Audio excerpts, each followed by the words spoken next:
Hey, tailgaters! Ross of the Pigskin Tales podcast here. Feel that summer heat?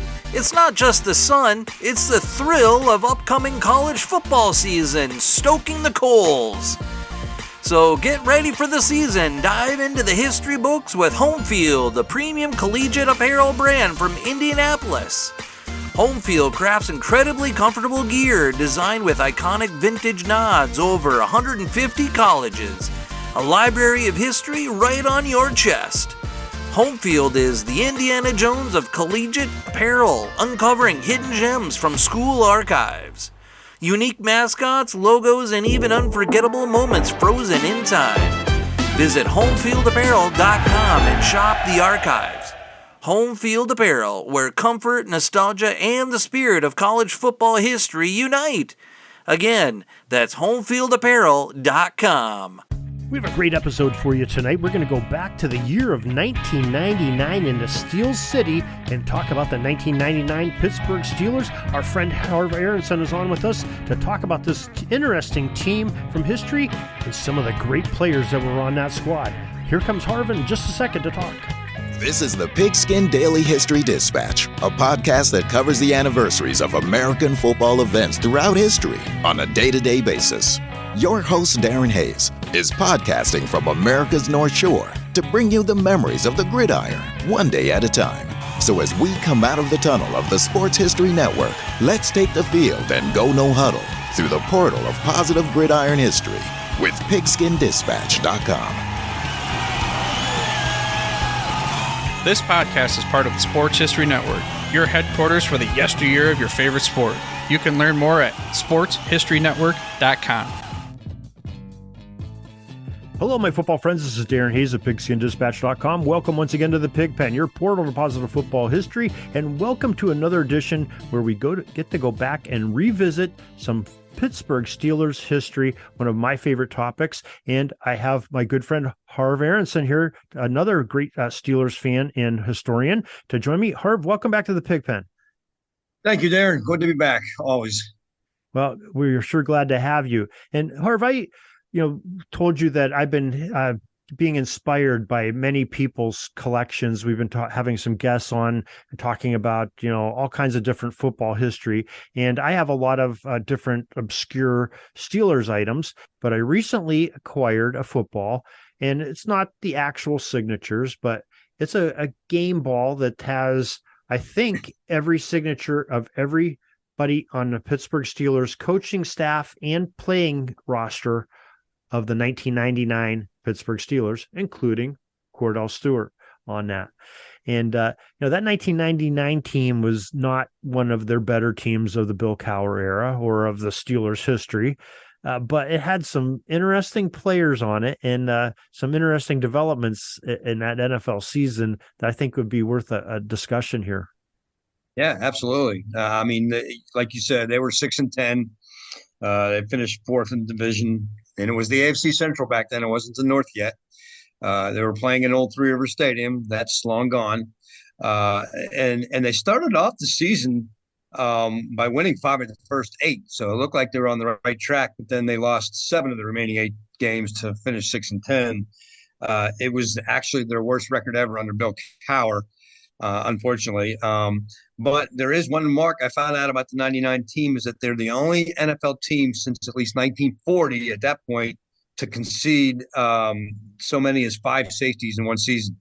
That's something they but so that says a little something about the offensive line that year, doesn't it? Exactly. At that time, Tom Donahoe was the general manager. So that's a little interesting. And then, like you mentioned, Cordell was the quarterback for part of the season. He was 5-6 on the season. He did play 16 games, but only started in 12 of those. And his numbers weren't all that great. He threw 275 passes, completed 160.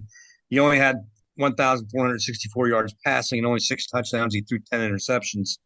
On the ground, as we know, he likes to run. He did run the ball 56 times, 258 yards, scored twice. And he had 9 receptions for 113 yards. So not one of his stellar seasons, but, he did play a major part of that season. Yeah, the season was interesting. If you evolve and revolves around the Steelers here, like we're talking about, the Steelers' first game that season was against the brand new Cleveland Browns. It was the return of the Browns to the NFL after 2 or 3 seasons of when they left for Baltimore, the original Browns. And the Steelers open up the season in brand new Cleveland Browns Stadium. And I can remember, I think it was a Monday night game, if I'm not mistaken, or it was a night game because they had I think it was Sunday night. It might have been Sunday or Monday. Might have been Sunday night, but they had Drew Carey.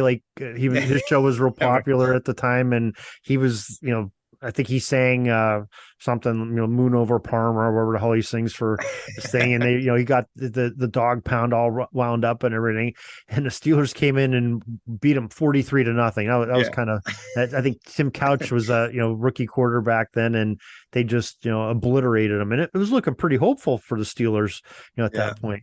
And then week 2 was the old Browns came in. The Ravens came to Pittsburgh. And the Steelers end up beating them by a field goal, late.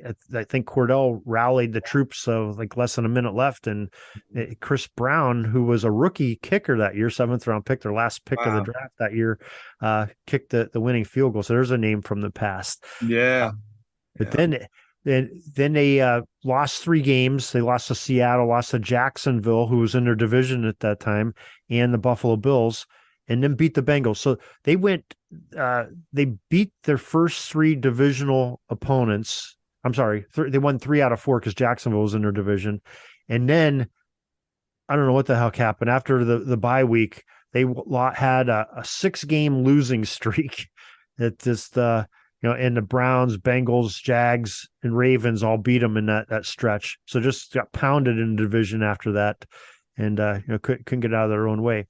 The other thing is, in the 1999, when the Browns returned, the NFC Central was the only division with 6 teams in it, which was kind of fascinating. Wow. I'm sitting there looking. I've forgotten about how those look. And so you had the Jaguars, Titans, Ravens, Steelers, Bengals, and Browns, and that's the order that they finished in.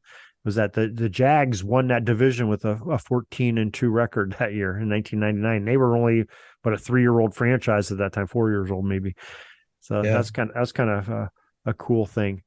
And I was sitting there thinking maybe the AFC Central with Jacksonville, and I thought maybe it was only 1 or 2 years, if I remember. My memory was poor on that.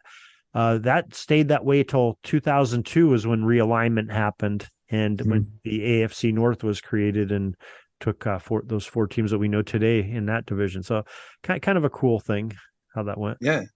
The rookie of the year for the Steelers that year was Troy Edwards, and Troy Edwards leaves a bad taste in my mouth because I remember on a previous show we were talking about the award I won and all that, and I had a chance to go to the Super Bowl, and that was the year that they lost to the Patriots, 2001. Mm-hmm. And Troy Edwards was famous for running out of bounds on a punt from Josh Miller, and they had to repunt. And then Troy Brown returned for touchdown. Steelers lose, and he cost me a trip to the Super Bowl because of that penalty. But LeVon Kirkland was the MVP that year. I loved LeVon. He was a great linebacker. Oh yeah, God, he was a thumper. Yeah, he was. And I had actually fortunate enough to meet him at a baseball card show once, or like a trading card show once. He was there signing autographs. Very cool dude. It was always amazing to go to games and you watch him on TV and you see this middle linebacker that's bigger than most of the defensive and offensive linemen. He was a big dude to be playing that position. Big. And he was fast for his size. I mean, it was crazy. And he was always intercepting the ball quite often. And you'd think that somebody that big, wouldn't be picking off passes, but he was. Right, yeah, most definitely. Just something else I just realized at 99, you know who was drafted in 99, 3rd round? It's kind of ironic because his son was drafted this year, Joey Porter. Right. I was just going to go through that. That was their draft. Was Troy Edwards was their 1st round pick. Scott Shields, the safety, was their 2nd round. Joey Porter, senior. And Chris Ferris was another 3rd round pick, played tackle for a couple years first. Amos Zaraway from West Virginia, great little scat back they had, a 3rd down back. Never really panned out as a 3rd down back they wanted. I think Mewelde Moore came in and replaced him and sort of signed his death warrant a couple years later. Yeah. Aaron Smith was a 4th-round pick that year for him out of Northern Colorado.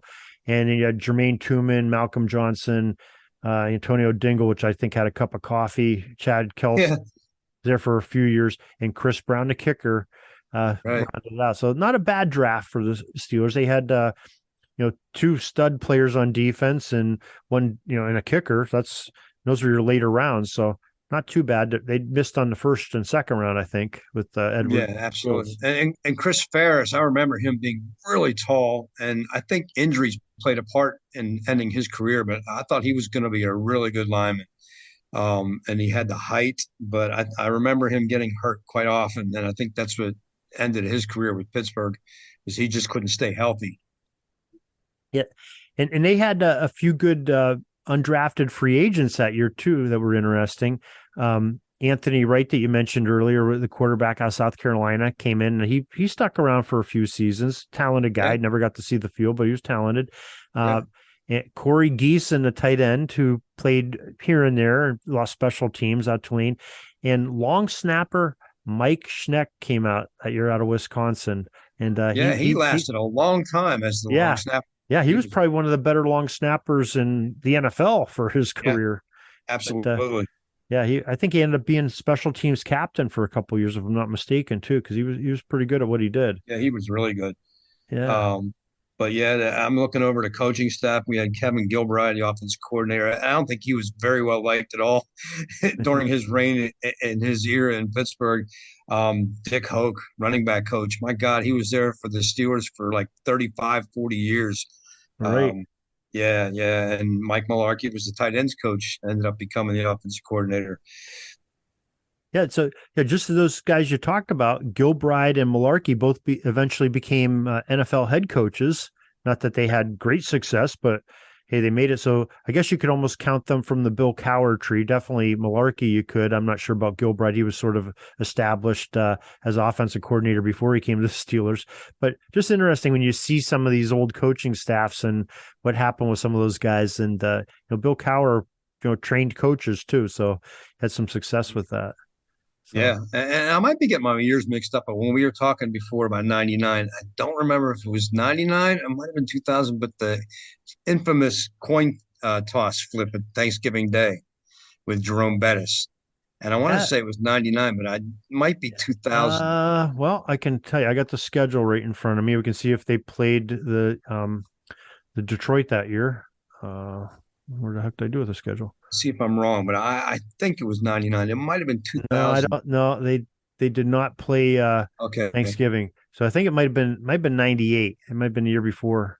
Okay. Because I thought that thought crossed my mind when I was thinking, wait a minute, wasn't that the year? But yeah, I guess I was off a couple of years or a year. Yeah. Yeah. But that was a great game too. I remember that, And that started a losing streak for them. Tails. And that started a losing streak for them. They ended up losing every game after that. I think it was the last 4 or something like that. So it kind of jinxed them. That was a game they should have had at was that Wayne Fonts was the coach of Detroit that game. Bettis with the heads tails. And oh my God, that was so funny. Official Phil Lockett was the referee in that game, and he had another. And I'm not sure that was his fault, because Bettis did try to pull a fast one and say both of them. They end up changing the NFL rule for that game. Right. You have to declare before you flip the coin. Yeah. And I was a high school official. They changed it at our level too before our game did to do. Hey, Captain, are you calling heads or tails before I flip this coin? They say heads, and then you flip it afterwards. Yeah, I've watched that over and over again several times, and you can clearly, if you listen to it close enough, Bettis definitely said head tails. There's no question about it. Yeah, I figured when he did it, and I didn't want to believe it as a Steelers fan. Of course, you want things to go your way, and but yeah, that was one they should have won. I was got away from, and the season got away from them too. So, and that year also, that 99 team had some really talkable players you could talk about, just for one reason or another. Chris Fuamatu Mo'apala, and better known as Fu. I used to love that guy. I actually saw him in a store down here in Jacksonville when he came to the Jaguars. That's a big dude, but he was a tough runner. He was on that 99 team. And you have guys like Alan Faneca. I think he finally made the Hall of Fame, right? Didn't they put him in Yeah, he last did. year? He Yeah, yeah. the 2021 class. I was out Right, there for that when right. he went in. Yep. One of the best But ever. Jeremy how, Statt. I used to like watching him play. Joel Steed. I mean, how, there was a lot of how about good players. you talk about the Steelers lately have been looking for outside linebacker depth. Well, Mm-hmm. 1999. How about this in your outside linebackers room? Carlos Emmons, Jason Uh, Gilson, Joey Porter, Mike Vrabel. That's mhm. that's some stud. And then you had Chad Kelsey in there too. So you had five serviceable guys, and three of them are pretty studly. Yeah. And and you end up cutting Vrabel, after that, who ended up being a pretty good player for New England. I could. I And still. the Chiefs too. I think he played pretty well for it, if I remember Yeah. correctly. I still scratch my head over them getting rid of him. I just never understood that. Yeah, him This and guy. Shad Brown. I thought when they let Shad Brown go, I'm like, why would you? I mean, that guy was good. He made a Yeah, difference. absolutely. Him and his snakes. Yeah, yeah. Well, he wasn't on this team, but Vrabel was. It's kind of cool. Hmm. But then their quarterback room. I don't know what they were thinking here, Gilbride, but you had Cordell starting and Mike Tomczak as backup, and then Anthony Wright and Pete Gonzalez. You really had no depth behind them. And Tomczak, No. you sort of knew what he had. He was just sort of vanilla. He wasn't, I just can't believe they didn't add to that room during it. But some good players, but pretty solid offensive line though. If you think about, Faneca was young. Yeah, I think he was only in his second year there. Wayne Gandy, and Right. Brendan Stay, and Dermontti Dawson was injured, but was on that team. And too bad they couldn't have had him, be there as their center. With Duffy and Sweeney ended up having to come in and do that. But you lose a lot with that, and affects the running game a little bit. Yeah, Brendan Sty was a good one. He was really good. He was a solid guard, no question about it. But that defensive line, like you were alluding to, too, Orpheus Roy is on that roster. Oh my Aaron gosh. Smith as a rookie, Joel Steed, Jeremy Stott.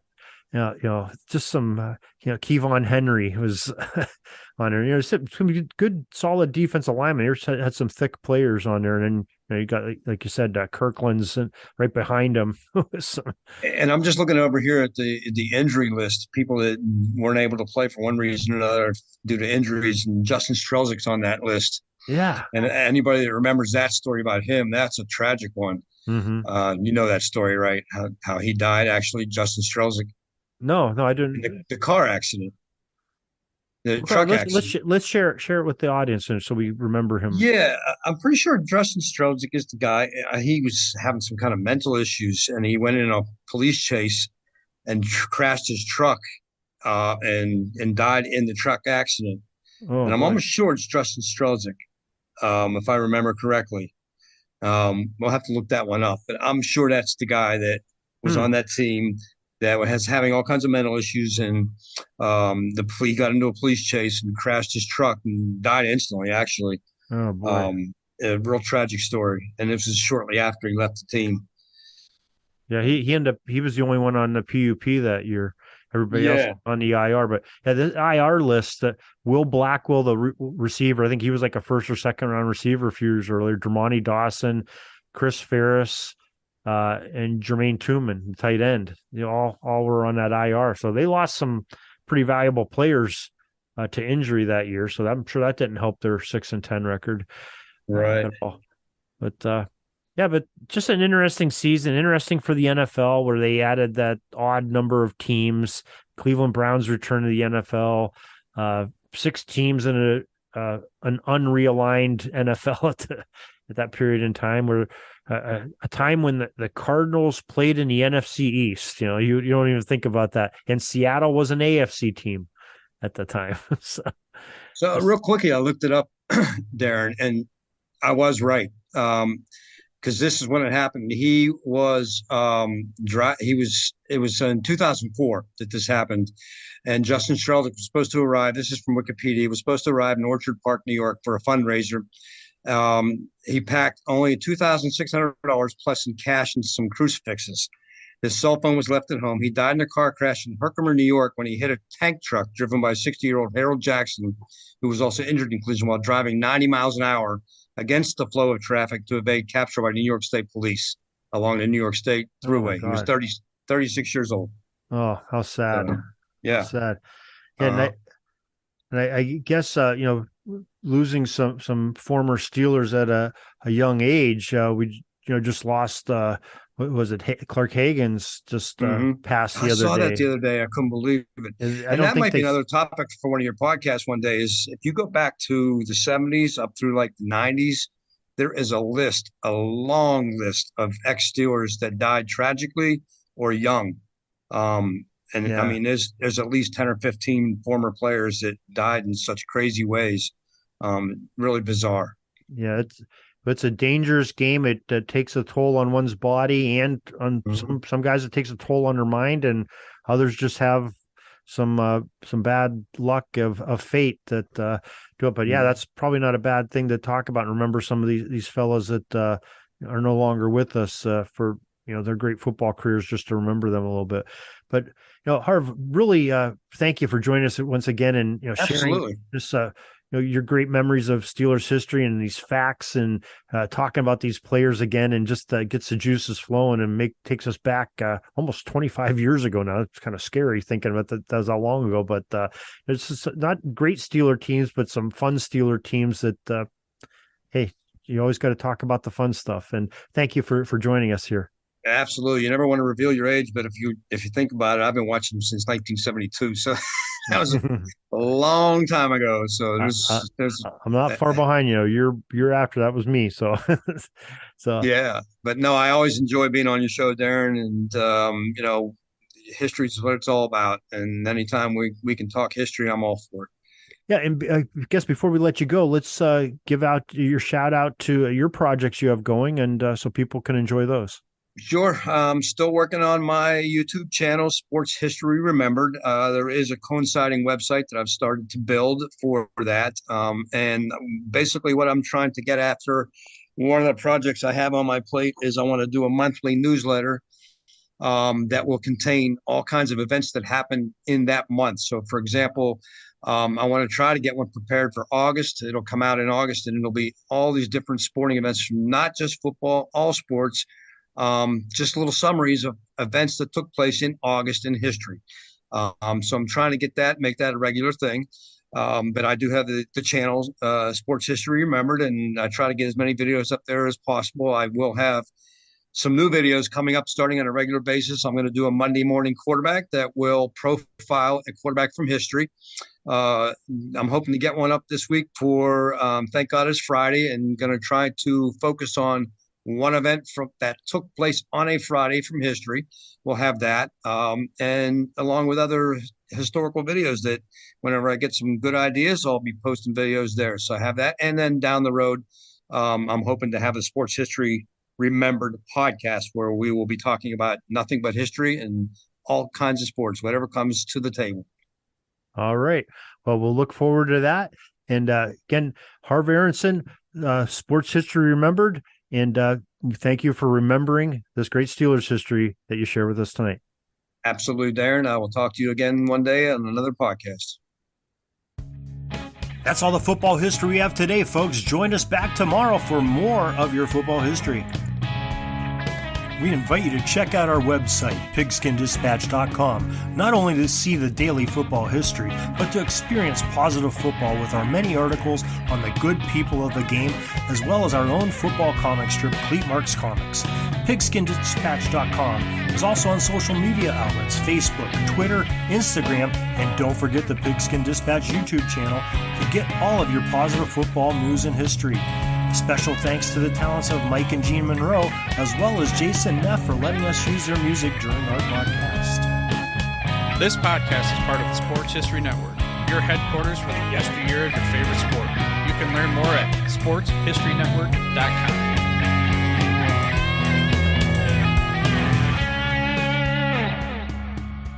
Hey there, sports history fan.